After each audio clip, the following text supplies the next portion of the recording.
Welcome to this new video where I'm giving you an exclusive sneak peek at some gameplay from Recreation. It's a new racing game that's coming out tomorrow, on October 28, 2025. The game will release on PC, PlayStation 5, and Xbox Series. And to, let's say, quickly sum up the game to introduce it to you in case you've never heard of it. It's kind of a mix between the action-packed takedowns and crashes, a bit like Burnout, with a pretty realistic visual damage system like in Wreckfest. That's pretty cool in a world where games now have less car damage. All of that plus a massive 400 square kilometer open world. That's 4 times bigger than Forza Horizon 5's map, so it's huge.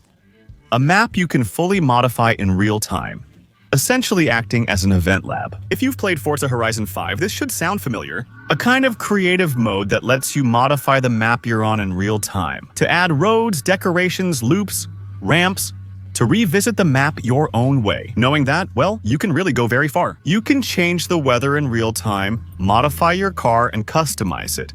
We'll discuss that more later. You can change the weather, time, traffic, and more, almost everything in the game. It's a giant sandbox, and today, I'm presenting it to you as a sneak preview, quite simply. And it's a game that you can play both solo and multiplayer. There's a career mode, plus you can hang out with friends in multiplayer, which is cool. I just started, and only completed an introductory race, which served as a brief tutorial. Now, I think we can access nearly the whole open world and spend hours exploring the roads, where you can also start challenges. Because as we keep driving, we'll come across all sorts of challenges with different objectives and also different levels. The game's license system is essentially an experience point system. Each race earns you points, which unlock new challenges once you have enough. So, you can explore the open world, and when you see a challenge you like, you just activate it, start it, and join in. Well, listen, that's what we're going to do. We're going to try and we'll see how it goes. Here, it's a time trial. We have 58 seconds to reach the other end of the objective. If we succeed, we gain experience points and win. Along with upgrades, you can modify and customize cars in the game to improve their efficiency and appearance. We're done here. We didn't win gold, but we unlocked a new car. If I'm not mistaken, it looks like a copy of the Plymouth Barracuda, which we're going to go test. We unlocked the Live Mix, which I believe is the system that lets you customize the map while driving. I don't know how to change cars. I guess we'll get explanations about that as we progress through the game. What I do know is that the cars aren't licensed. That means all the cars we'll have in the game will look a lot like real cars. Here, clearly, it's a copy of a Chevrolet Camaro, but it'll never say Chevrolet. There are no real brands in the game, nor any real car names. For the simple and good reason that, actually, the game wants to show car damage, let us wreck vehicles, do takedowns, and similar actions. The damage and takedown systems, which involve making players crash into walls to win, are central to the game's core gameplay. It wasn't possible to do without it. So they simply decided to make cars that look like real cars, without actually mentioning their brands. Regarding driving, since I know that question will come up, we're clearly dealing with an arcade game, meaning, well, it's not driving like Ceto Kart Saivo. It's not extremely realistic, of course, but it's still much more, let's say, modern, in terms of driving and depth than what we had back in the days of Burnout 3. It was an excellent game, but I have to admit, I played it again a few days ago. Damn, I played it again Oh damn, they added the aftertouch. Now, that's incredible. We'll talk about it later. Let's be honest, the physics in old Burnout games have really aged. Here, we actually have pretty modern and logical physics. That means we still have good control over the car. It doesn't have any weird or overly complicated reactions. And that's nice. In fact, that's actually extremely enjoyable. The takedown system, that was really the strong point of Burnout back in the day. I mention Burnout often in this video because the game's developers also made Burnout, which is a clear inspiration. The takedown system is about making, the players crash into, well, objects, cars, scenery, and so on. And here, they've brought back a system that seems to be a bit similar to the one from, well, Burnout. With the little cutscenes when you make someone crash, and the fact that you earn more nitro when, well, you make others crash. And honestly, that's really nice because there's no other game that really offers driving focused on demolition. Plus, there's something called aftertouch. So, a big nod to Burnout is that when we crash, for example, when an artificial intelligence crashes into us, or another player, or when we crash by ourselves, we actually have access to a kind of slow motion mode, where for a few seconds we have control over the car after it has crashed. We can, let's say, steer the wreck a little bit. And if we hit other players or other artificial intelligence during this aftertouch mode, well, they get crashed too. Actually, we take them to other tones, let's say. So it's true that at first glance for now, the game seems extremely easy to me in terms of artificial intelligence. They're far behind me right now. I'll check the game settings later and maybe raise the difficulty. If we always beat them this easily, it won't be exciting. But they did seem pretty aggressive too, right? Like that little fight against the yellow car that kept ramming into me to make me fall. That's actually pretty cool. And so is the system, visual damage, which is pretty cool. And they've talked a lot about it. That is, in this game, unlike a lot of other games, the damage isn't pre-rendered. For example, in Forza or The Crew. When you hit a wall with your car, the damage that appears has already been pre-calculated, meaning the developers decided in advance what would break in each situation. That's what gets damaged, so sometimes odd things happen, like the back of the car breaking when you hit the front. Here, it's totally different. Here, the system is a bit closer to Wreckfest or BeamNG, where it's really a dedicated engine that will simulate in real time when you hit an object, a car, or something else. Well, where is the damage? How strong is the damage? And what should really be visually damaged on your car? And that's actually pretty cool. And, so obviously, in the game, there's audio, there's music and everything. It's just that I turned them off here to avoid copyright issues. There are so many things to do that we can't cover all the activities in a 20-minute video. I think there are dozens or even hundreds of hours of gameplay on Recreation before you finish. Just so you know, I'll be live on my Twitch channel tonight and likely tomorrow to explore, unlock cars, and finish certain challenges. If you want to see more of the game or have questions about Recreation, feel free to visit my stream. Simply come and follow me using the link that will be in a pinned comment below this video. Enable notifications to get alerted when I start streaming. Also, if you have Prime, you can use it on my Twitch channel to support me. So there's also a scoring system, I think, at the bottom left of the screen. When you drive fast, when you break things, when you get close to other cars, you earn points that, I think, get converted into nitro. There are many items to collect and destroy on the map, including portals, billboards, and small logos, wrench keys. Also, regarding wrench keys, the game includes gas stations, like this one. And when you drive through it a little, just like in Need for Speed, by the way, it repairs your car to 100%. Knowing that, I think the more damaged it is, the more the performance is affected. So it's still minor, meaning that even with a car that's pretty beat up aesthetically, you can still drive just fine. But still, if you really want to be at the top of your performance, you have to repair it from time to time. Also, you can customize the cars. I'll show you that quickly before we take a look at the live mix system, which is actually the map editing system. Just to discover it a little bit in video, before maybe enjoying it later and also testing the creations of the subscribers, the viewers. Well, yours, simply put. You can modify your car, though I don't know how. You can rename it, but that's not what I want. We're heading to remix my car to customize it. Here we have access to paints, and later to paint finishes, hubcap painting, and hubcap contrasts, so that's going to be the two-tone paints. So wait a second, because the menus are a bit weird. But for me, that's the negative point of the game that I've noticed so far. It's that the menus actually, there's no traditional menu where you press start and have access to everything. Here, it's kind of a quick menu that you use with the arrows to drive the car, and I admit that sometimes I find it a bit strange. So, let's go with metallic paint, the hubcaps. Well, classic with trim, I'd really like to put the black trim.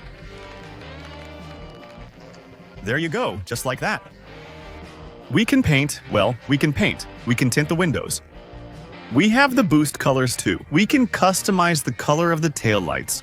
We can set it to different modes. Well, I don't know if that really changes. I think it changes when you brake, mostly. The license plate text, the horn as well, the engine sound. We'll be able to get that, I think, from the other cars in the game. Just the country flag, no body kits or turbo. It's simple personalization, not customization. So here, I put in a weird F1 V8 V10 sound. We're not going to keep it, but it's still funny to be able to do that. The game is a sandbox where you can customize and change everything, which is cool. We won't have time to test everything in this video. I see a parking system, so let's quickly check it out before I show you. So, the whole creative mode thing. Can I? Oh, I can move quickly. Okay, because I've already discovered the map at this spot. Okay, just in case, I'm going to check if the parking system isn't actually a system that lets you change cars. That's what it is. Oh, that's actually pretty cool. So at every parking lot, we'll get to see our cars blow up. That's pretty nice. It looks just like mine, but this one's customized. It's more powerful too. 330 kilometers per hour. That's cool. So, a little car change.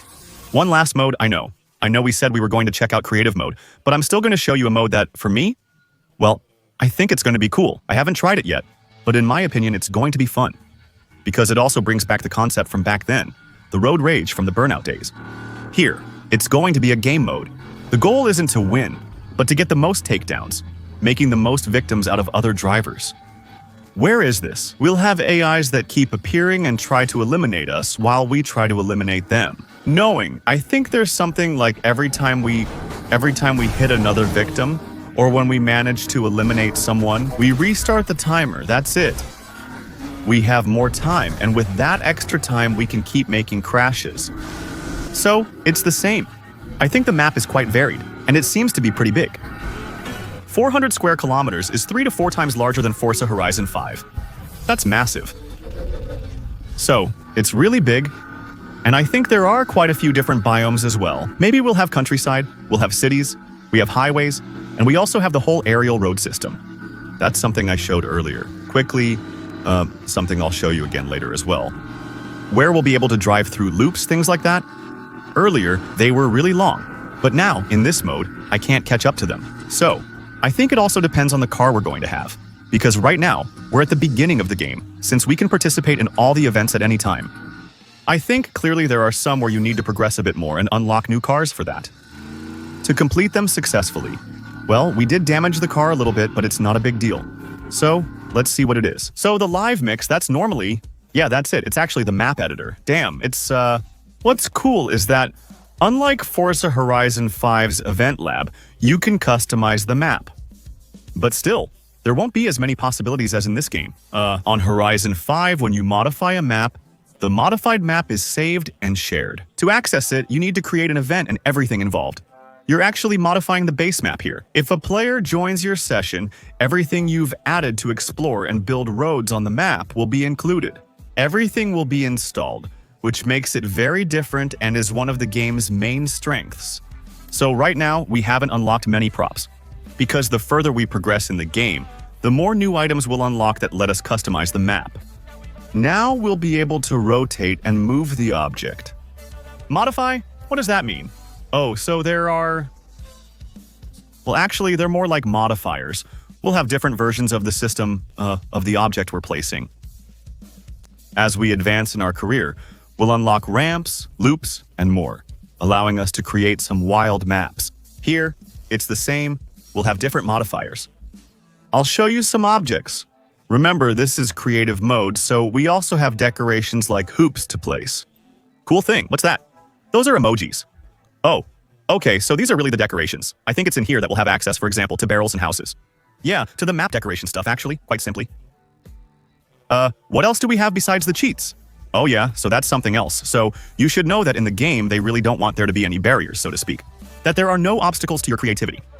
So actually, there's a cheat mode that's built into the game, which you can activate, and it already allows you, first of all, to reveal the whole map. Since, well, here, let me remind you, oh yeah, by the way, there's really zero loading. Like, I left the thing, we have direct access to our jump pads, and that's cool. But yeah, the map is still pretty big. So discovering everything is going to take, I think, quite a few hours of gameplay. We can activate reveal mode to show all the routes. We can enable a mode that unlocks all props, map customization options, and vehicles. So really, for those who just want to enjoy the game and take advantage of everything, in the open world, well, you can do it. And for those who want to, well, similar to challenge mode, unlocking items as you progress. Well, you can just play without those cheats. We're testing the gas station system. You can repair cars anytime like this. And knowing that there are also, I think, some challenges that are really based on stunts. On the craziness of loops, on doing jumps and other things. We'll see if we can try one. I don't know how it'll turn out or if that's really it. Stunt Runner. I think that's it. Stunt Runner is a challenge where you have a set amount of time to achieve a certain score. Well, there you go. So now it's about to start. Damn. Well, RIP, that didn't go as planned. But yeah, we have an area that's marked on the map, We have 2 minutes now to score as many points as possible. And so now, well, anything like drifting, looping, destruction, or whatever, that's going to add points for you. And those points, well, they add up. And then, well, you either complete the challenge or you don't. Just so you know, well, you saw it. And that's maybe the part, where it goes a little too far for me. Let's say on the arcade side, let's say on the, driving side, even if it's not necessarily a problem.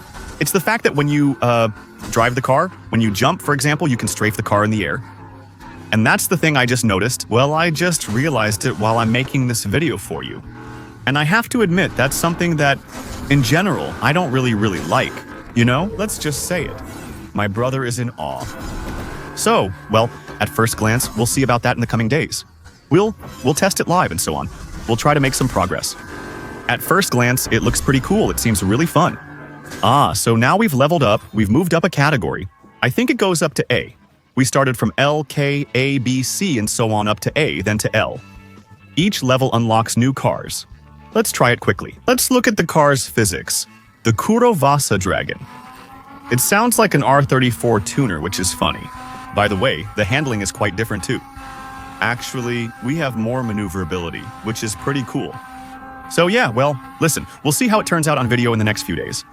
Anyway, I think I'll make a video for you soon. I'll share my thoughts on Recreation after playing more. If you want more, here it is. Join tonight's live stream and ask your questions. If you're interested in the game, use the channel's Instagram link to get it. You'll pay less and support us. Don't hesitate to subscribe for the next videos. Because, well, as I was saying, I'll probably make a short video for you, my opinion on the game. We might also try out some little things on video. If there are some cool things to test, whether it's maps, cars, or challenges that are a bit more complicated than others. Thank you for watching this video. See you tonight then, for the rest of the live discovery. We'll be there starting, I think, from 7 o'clock, or 7:30 post-meridium until probably 9:30, or 10 o'clock post-meridium. Just aiming to make progress in the game. See you tonight for the rest, and thanks for watching. Bye!